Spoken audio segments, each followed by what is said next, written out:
Hi everyone, thanks for tuning to this episode of Nick Egan Times. On this episode, we have an incredible guest. We have the founding member speech from the two times award-winning and legendary hip-hop group Arrested Development. Arrested Development have had several smash hits that include Mr. Wendal, People Every Day, Tennessee, and Revolution. Arrested Development was the first hip-hop group to win the Best New Artist at the Grammys. Welcome to the legendary speech from Arrested Development, and thank you for coming on the podcast. Thank you for having me, man. You're welcome. How's it all been going over there for you? I've had better days, but I've had worse. So it's all right. Fair enough. That's too funny. Tell me, how has the pandemic affected you personally and professionally, and even Arrested Development? I mean, it's been a double-edged sword. We've made our best music in a long time during this pandemic. We did our first album was in 2020, right after the pandemic started.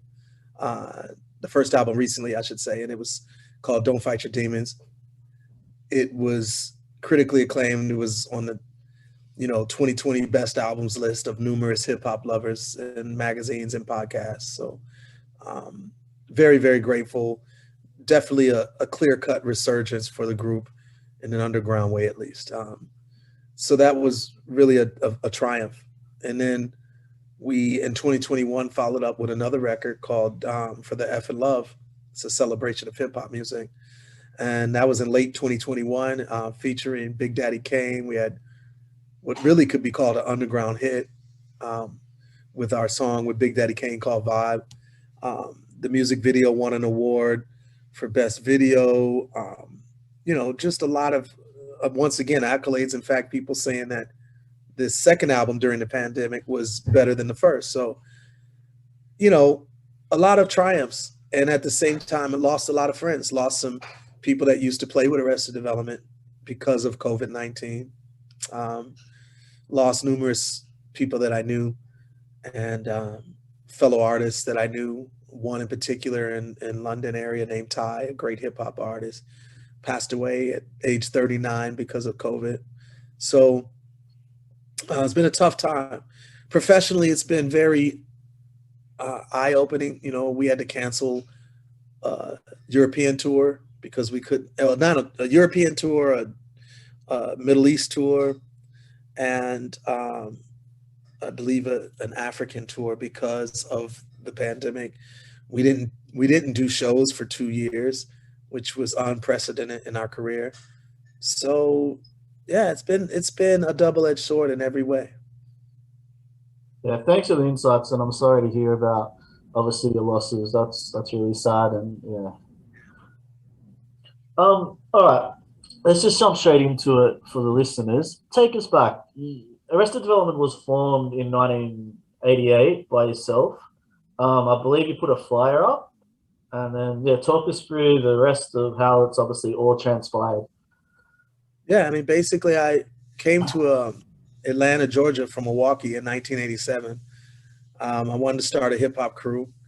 I put up a flyer for a DJ I was wanting to rhyme, and I used to DJ myself full time. And at this time, I wanted to really focus on rhyming.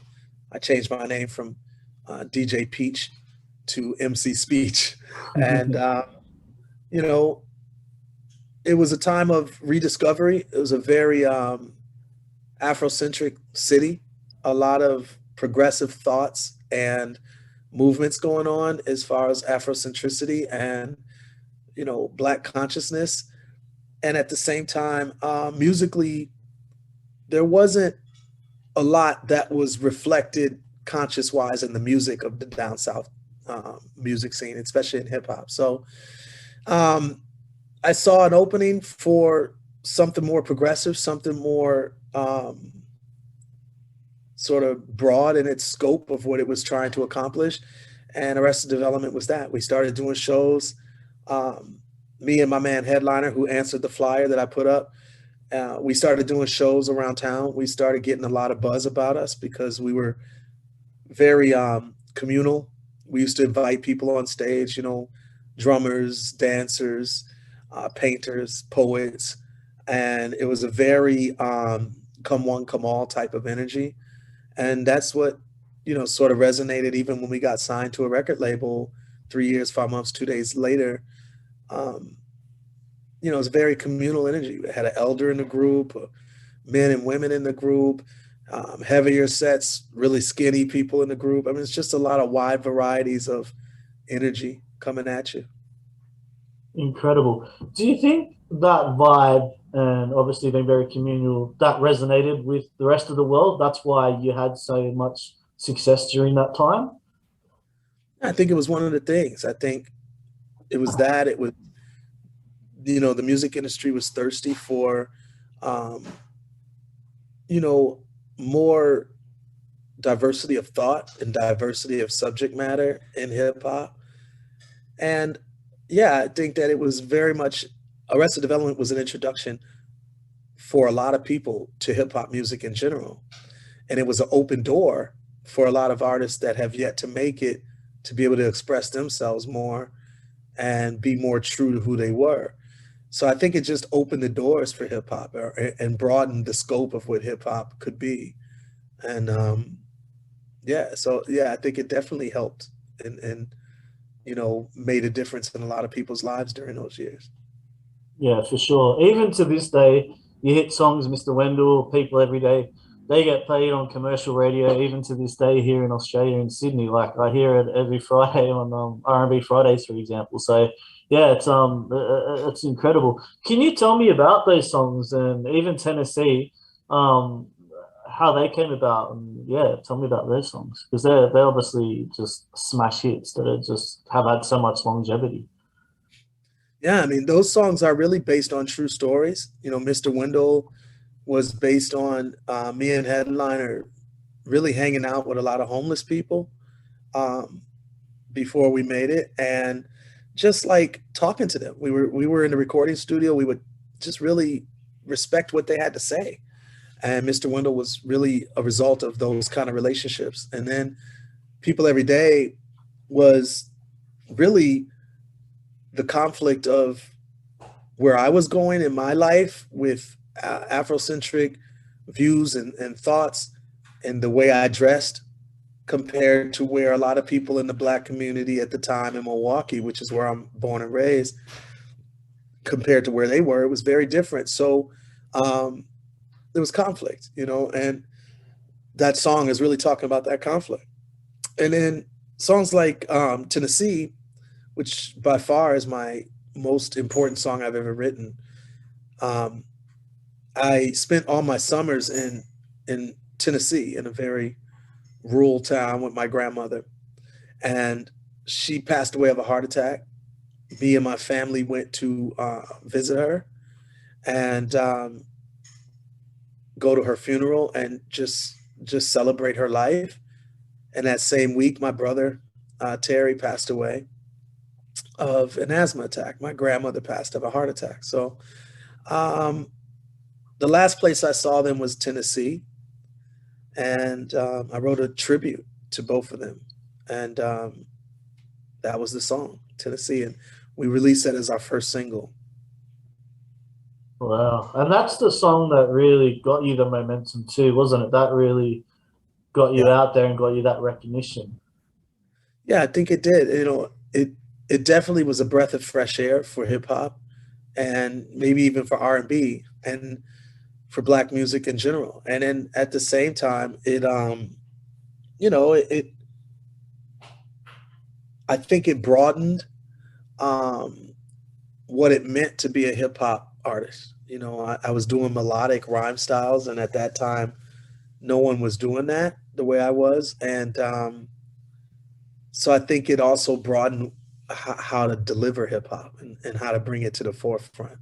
So yeah, That's incredible. Um, Tell me, you went on tour with Hillary Clinton, is that right? yeah. By the time I was starting to do solo albums, which was in the 95, 96, 97, Hillary did a book called It Takes a Village. And I had done a song and released it called It Takes a Village to Raise a Child. She heard that I'd done that song, and her office called my office and asked if I would be willing to go out on a book tour with her. It was her and Al Gore and Chelsea Clinton, and it was great. I mean, we toured probably 50,000 people per show, and she spoke. I performed, me and my band, and Al Gore spoke, and I got a chance to meet all of them, and it was a moving time. It's a very, very, very cool time. Oh, that's sensational. All right, let's go back a little bit. You won 2 Grammys. Tell me what that was like, and obviously getting all the success in that year, especially, or those years, should I say, around that time. What was the emotions like? Obviously, going into the charts, winning the Grammys, being named Band of the Year in Rolling Stone, like just all this massive success. What was the emotions like? And yeah, talk to me about It was surreal. And I think it was mostly surreal because all of it was happening at the same time. So award season is a very early part of the year. And so, we were winning a lot of different awards all within weeks of each other. And so it was very almost like a dream state. And our rise to fame was very fast relative to what most groups experience. So it was our first album. We were in our early 20s. Of course, one of our members was much older because we had an elder in our group, but the rest of us were in our early 20s. The youngest of us was in her young teens. I mean, she was 16, 17. So, to have that kind of success at that age is hard in and of itself. For it to be your first record, that's also hard. And for us to be so unique and so different in the music industry from what was being presented by so many other artists also made it hard. So we were charting a lot of new territory. Yeah, it's incredible what you've achieved, and yeah, the ground you broke, you paved the way for future generations. Um, Tell me, the TV show Arrested Development that they created, how did that impact you? Like, does that have any impact to this day? I know you obviously sued them, and I believe you settled out of court. Has that had any impact to this day on your group still? It does. It has a very big impact. While we were in court during what they call discovery, I found out that every TV show that used a music group's name, because there's many instances. The TV show Survivor, there's a rock group called Survivor. The TV show Living Color, there's a rock group called Living Color. Arrested Development, there's a hip hop group called Arrested Development.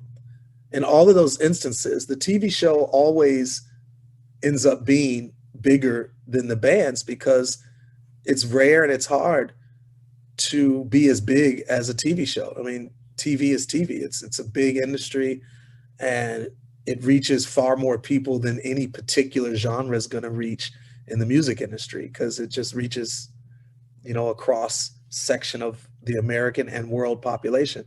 So the reason that TV show is very hard for us to deal with to this day is that there's a lot of fans that either are fans of the TV show and don't know that we existed, or there's fans of us that are confused by things that come out that say Arrested Development and they don't know if it's the group or if it's the TV show. So, there's definitely tough things that follow when you have a TV show sort of steal your name.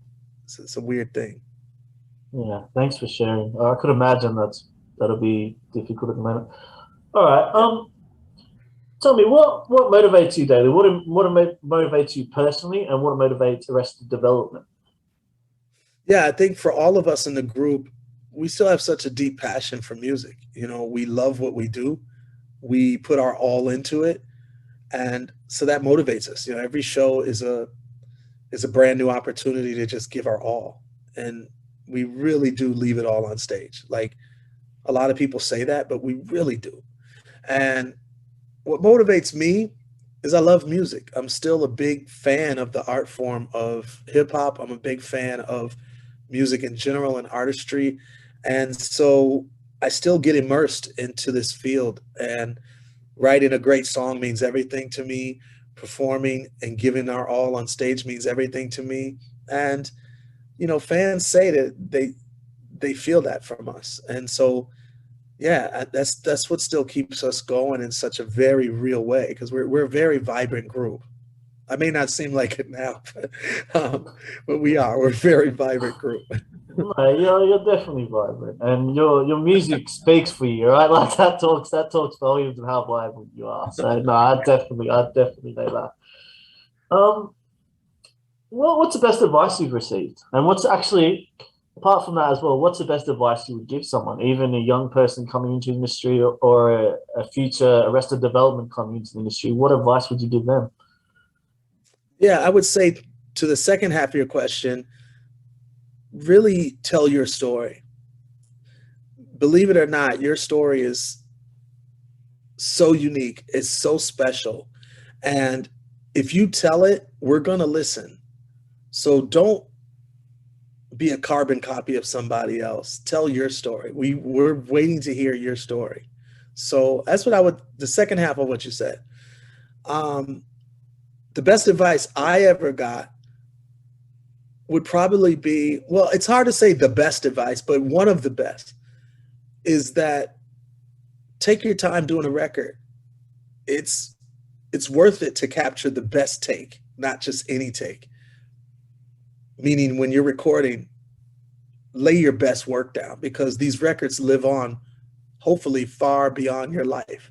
And so when you're in that studio, and even if it only lasts a day or a month or whatever long you're recording something, make sure you do your best because it's worth it. It's going to be there longer than you will. So, give your best. Great advice. Um, what is the legacy that you would love Arrested Development to leave? Honestly, I hope that the world sees what we were striving to put out and celebrates that. And what I think it is music that celebrates life, that is, even if it's serious, if the song is serious, it's still joyous, it's still fun, it's still something about it that is uplifting. And I hope that people say that we celebrated life and we celebrated triumph over failure and death. That's what I hope. Great. Where's your where's your favorites? You've obviously traveled the world. Where's your favorite places that you toured, and where is your favorite places to tour in the future? Honestly, I love Australia. It's one of our favorite places to tour. Um, I want to go to Brazil. I want to go to India. I want to go to numerous Caribbean islands. I want to go to Puerto Rico and Haiti, and there's many places that I love to go to. Probably our favorite place, the whole group agrees with this, would be Australia.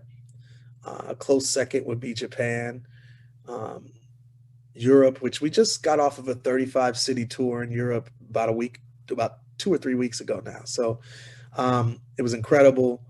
And yeah, I mean, these are some of the places that we love to tour, but there's numerous others like Africa, Canada, United States, of course. Yeah. Yeah, for sure. You even played. I saw 50,000 people in Sydney. Was it? About a couple. Yeah. Yeah, one time we performed for 80,000 in the streets of, I think it was Sydney, yeah. Yeah. And it was incredible. I mean, there's part of it on tape and it was just outstanding. I mean, it's amazing shows, so lively and so fun. And yeah, the one I'm thinking about, I mean, we've played Sydney a million times, but the Right. one where 80,000, it was literally on the streets and they closed down some street areas. And as far as the eye can see, it was just a sea of people. And, it was just fantastic. Sensational. Yeah. Um, Tell me, obviously you're very busy and you're very heavily motivated in the music industry and that. What are your hobbies and passions aside from music? What do you like to do if you ever get any downtime to relax and kick back? I'm big on, documentaries and movies. I'm big on walking in nature. Like, I spend a lot of time outside. I love, you know, doing gardening and like just I live on acres of land, so I love doing work in my land, So whether it's trees and cutting down trees or planting or all of these types of things, I really enjoy doing. Um, and just general walk and talks. Yeah, I like spending time with good friends, close friends, and stuff like that too. Amazing. If you were 18 again and you could change anything in your life, it could be yourself personally or Arrested Development, what would you change? Um, you know, that's a great question. I think, I mean, it's hard to say one thing because there's a lot of things I probably would change, but one of the things would be to release our second album at a different later time. Um, our record label back in the 90s was really sort of twisting our arm to release a second album within a certain time period. And I wish I could have waited a little longer and put that record out, because I would have loved for our trajectory as a group to go rise consistently upwards, instead of what we ended up doing, which was a really high debut and then like this for our second album and then some rocky stuff after that. I would have rather it went like that. So I think if we would have had more time and if I would have ignored what my label was trying to push us to do, I think we would have had a chance to pull that off. Yeah, great insights. Thank you for sharing that. Speech, thanks for coming on the podcast. I do appreciate it. It's humbling to interview you. You know, I love your music. Even when I was younger, I've grown up loving those songs, especially the hits you had back in the early 90s. So, yeah, thank you for coming on the podcast, and I do appreciate it. Thank you, man. Appreciate it. Thank you.